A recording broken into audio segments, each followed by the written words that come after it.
And it shows the people that were in charge of the continuity of government, Dick Cheney and others. And then we have a congressional hearing where we have Congressman Jack Brooks and others during Iran-Contra bringing up the secret plans, and they're told by Congressman Inouye that that can't be discussed. It's a national security issue. In the 1980s, the concentration camp program got a big boost.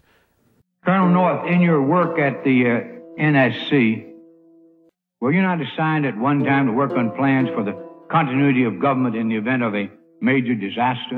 Mr. Chairman. I believe that question touches upon a highly sensitive and classified area, so may I request that you not touch upon that, sir. I was particularly concerned, Mr. Chairman, because I read in Miami papers and several others that there had been a plan developed by that same agency, a contingency plan in the event of emergency that would suspend the American Constitution. And I was deeply concerned about it and wondered if that was the area in which he had worked. I believe that it was. May I most respectfully request that that matter not be touched upon at this stage. If we wish to get into this, I'm certain arrangements can be made for an executive session.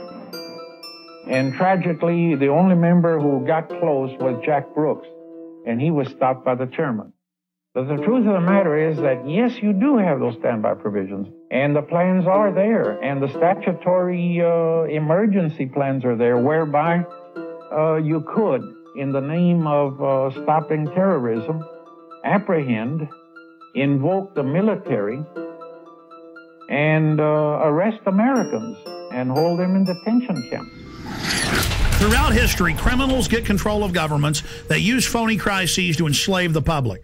And they're taking your pension funds, they're taking your money, they're raising the taxes on you, they are going to squeeze the daylights out of us all, and that's why they're geared up for martial law and to take the media over, because this is quite a gamble by the establishment.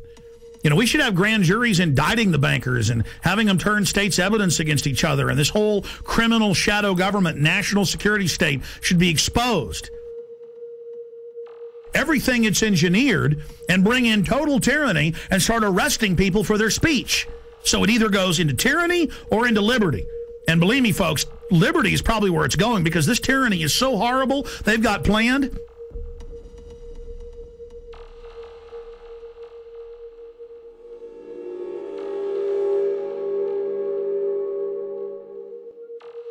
Let's go ahead and go to Congressman a year and a half ago on the Homeland Security Board wanting to know about PDD 51. Now, this fight went on for a year.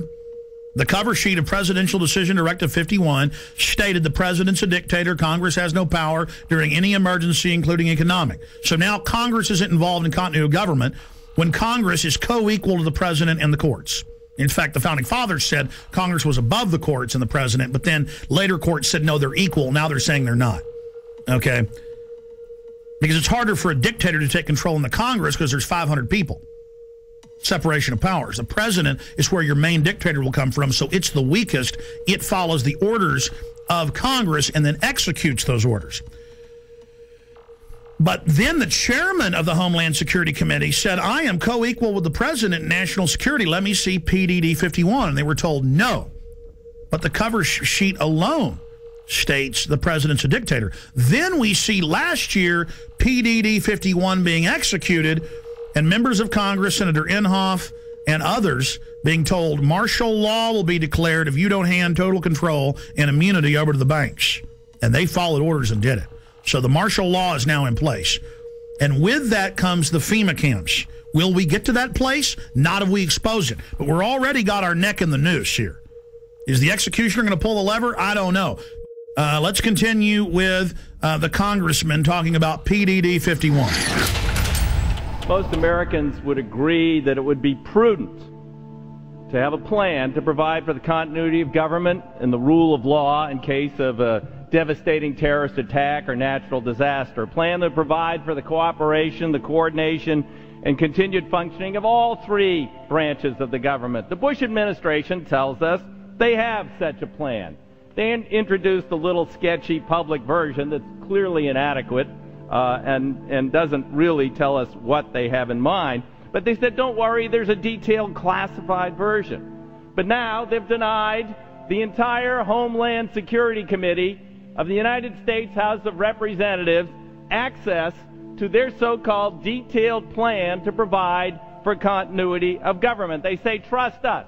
Trust us, the people who brought us Katrina, to be competent in face of a disaster. Trust us, the people who brought us warrantless wiretapping and other excesses eroding our civil liberties. Trust us.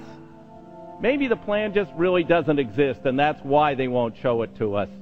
I don't know. Or maybe there's something there that's outrageous. The American people need their elected representatives to review this plan for the continuity of government. All right, that's Congressman Peter DeFazio. Now, that was a year and a half ago. Mr. DeFazio, the cover sheet says the president's a dictator and that Congress has no authority over continuity of government. That's why they're now saying Congress can't see it, because they're declaring and executing that power. Now, we fast forward a year plus to October 3rd, and here is Congressman Sherman, who we interviewed here on air, other congressmen we interviewed, and Senator Inhofe, saying they marched in and told them martial law will be declared if you don't do this. So we go from the 80s to where don't talk about the martial law plans and the FEMA camps. If you want to know about that, you can know about it in executive session, Congressman Jack Brooks, to, oh, Congress, you're not allowed to see the plans now. To Congress, do what we say, we're under martial law. The only way they can pass this bill is by creating and sustaining a panic atmosphere. That atmosphere is not justified. Many of us were told in private conversations that if we voted against this bill on Monday, that the sky would fall, the market would drop 2,000 or 3,000 points the first day, another couple thousand the second day, and a few members were even told that there would be martial law in America if we voted no. That's what I call fear-mongering. So we have the congressman on with us. We only have him for 5 minutes, 6 minutes. Congressman Brad Sherman, thank you for coming on, sir. Good to be with you. You know, Wall Street used these panic tactics to get us to pass this $700 billion, well, what the bill really is $700 billion in unmarked bills. They said the market would drop by 4,000 points, blood would flow in the streets, and lions would be devouring children in the parks of Los Angeles.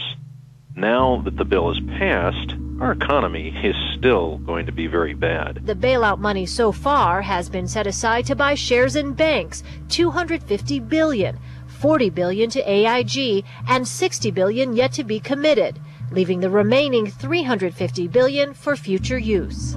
We've got to do everything we can to focus people's attention on this bill as it's carried out, because it allows Paulson to go up to Wall Street. He can give money to one firm.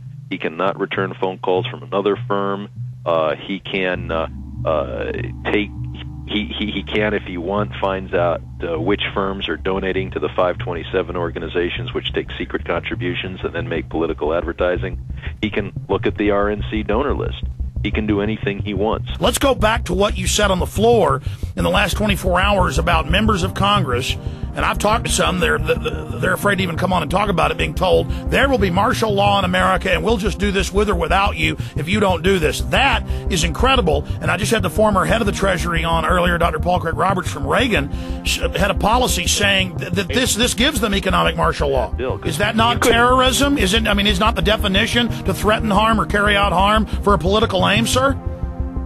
Well, but keep in mind, we passed the bill, and I'm told the market is down. Sir, here's the $64 million question. You and other members of Congress say, yeah, well, there were some people threatening martial law, but we don't, think they meant it. They were just trying to fearmonger, which I call terrorism, into it. That's a huge issue. Specifically, sir, we need to know names. Who told you that they were told that martial law and blood in the streets, as you said, what happened? Private conversations between members on the floor. you really can't reveal without the permission of the other party. I understand, but were there arm twisters coming up, or were they scared? I mean, how was it said specifically? What we have to do is expose those circumstances where we're bailing out a particular firm, and how many of the executives at that firm are continuing to make $1 million a year, $5 million a year, $20 million a year. There's going to be a lot of information that is not public, and it's going to take investigative reporters to find out things that congressmen can't find out and that the public is not going to be aware of. You know, I have to go right now, but it's been a pleasure being with you.